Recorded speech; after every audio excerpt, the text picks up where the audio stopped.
Look, it was zero tolerance, and rightfully so from Rangers. They've acted swiftly. So for me, that kind of puts a line through it immediately. And I'm not saying sets a standard, but this is unacceptable. And not only in today's society, it's unacceptable behaviour. So for Rangers to act as swiftly as what they have done, they've done the right thing. Look, unfortunately, in these kind of situations, Rob, as well, it's a minority. So I don't know in terms of how many are involved in the supporters club.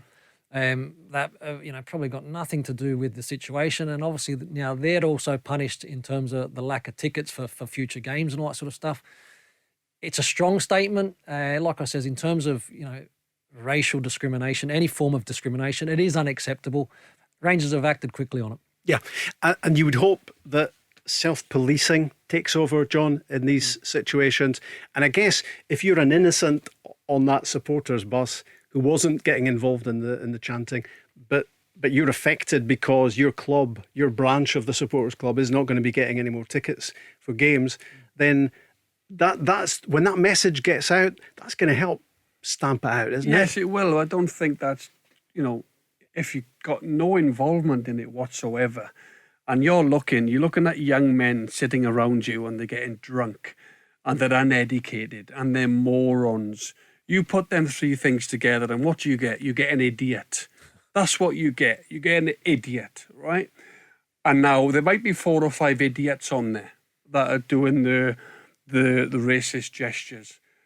But what's happened is they've punished everybody on that bus. The ones who are doing it, absolutely punish them, ban them for lives, take their season ticket, whatever you want to do.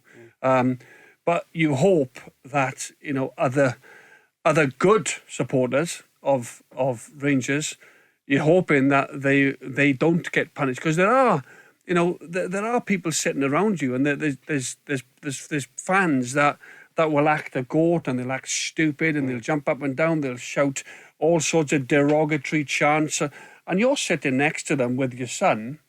Now, surely you can't be held responsible for that idiot sitting next to you.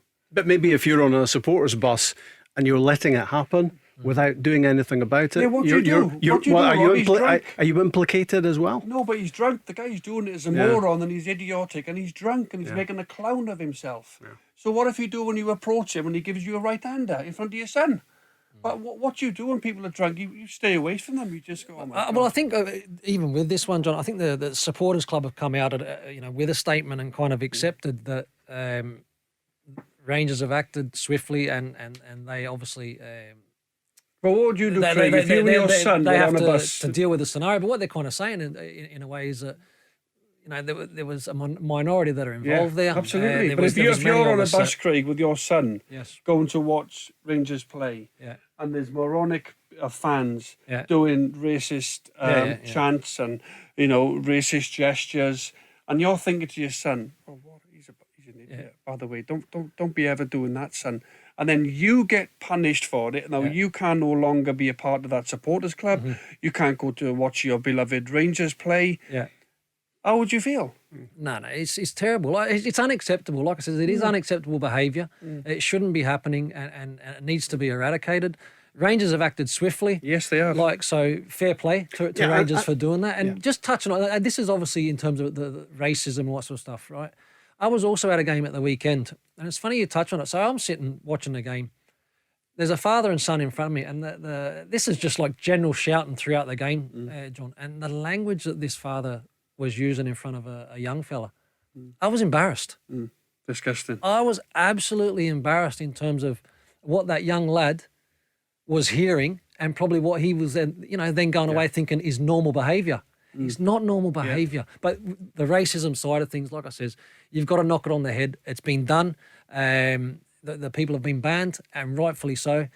It's unacceptable. Football can bring the best out of people, and it can also bring the worst out of people. And that person who's swearing in front of his son, he might be a solicitor in Edinburgh. He might be a top solicitor in Glasgow. He doesn't act like that in work. No. Doesn't swear, doesn't go home, and football can do some crazy things to people. And all of a sudden, you get so embroiled with your team, and you're so passionate about winning, And sometimes it takes over, but it's still no excuses for it in front of you. You mentioned embarrassed, and I think embarrassed is what Scottish people feel, that this can actually happen in our country, our national sport, that this sort of abuse can go on. And hopefully, if the action does err on the side of severe rather than the opposite, then it can help stamp out something that we don't want to be anything to do with Scottish football or indeed Scottish society. And nowadays, Rob, you get away with nothing.